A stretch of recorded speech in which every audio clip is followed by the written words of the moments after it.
कोई बुक को आप कितनी तेजी से पढ़ सकते हो और किस तरीके से आप पढ़े कि उस बुक को पूरा क्विकली खत्म कर पाए। तो 2 तरीका होता है जो सबसे अच्छा लगता है मुझे। पहला ये कि रोट लर्निंग, कि आप सीधा उठाइए, पढ़ना चालू करिए, रट्टा मार लीजिए, ये एक हो जाएगा। दूसरा होता है कि पीवाईक्यू से पढ़ना। अब मैं प्रेफ़र करता हूँ पीवाईक्यू, क्योंकि जितना आप ज़्यादा टेस्ट लगाओगे, उतना ज़्यादा आप एक्यूरेसी के पास में पहुँच जाते हो। फॉर एग्ज़ाम्पल देता हूँ मैं आपके सामने, कि आपके सामने एक एनसीईआरटी की बुक है। आपने उस एनसीईआरटी की बुक को उठाया, पढ़ लिया, खत्म कर दिया। दूसरी बार आप पढ़ते नहीं हो।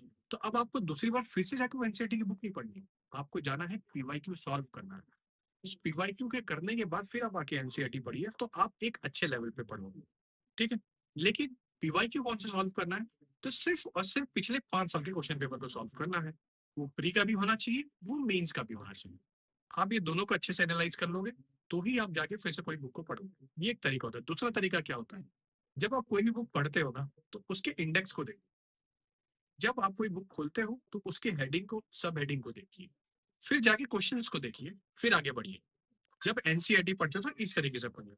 लेकिन वहीं पे जब कोई स्टैटिक बुक आती है, बड़ी-बड़ी बुक आती है, जैसे आप देख सकते हो अदर-अदर कोई बहुत सारी बुक्स होती है। जब आप उनको पढ़ते हो ना, तो उस टाइम पे बहुत डिटेल में जाना पड़ रहा है, जैसे लक्ष्मीकांत। तो अगर आप 1-2 बार अटेम्प्ट दे चुके हो, तो लक्ष्मीकांत पढ़ने से पहले आप जाइए, पीवाईक्यू को सॉल्व करिए, फिर जाके लक्ष्मीकांत पढ़िए। तो यहाँ से आपको एक अपर हैंड मिलेगा। स्पेक्ट्रम का भी सेम चीज़ है, स्पेक्ट्रम पढ़ने से पहले पीवाईक्यू देख लीजिए, तो स्पेक्ट्रम पढ़िए, तो मदद मिलेगी। अब ये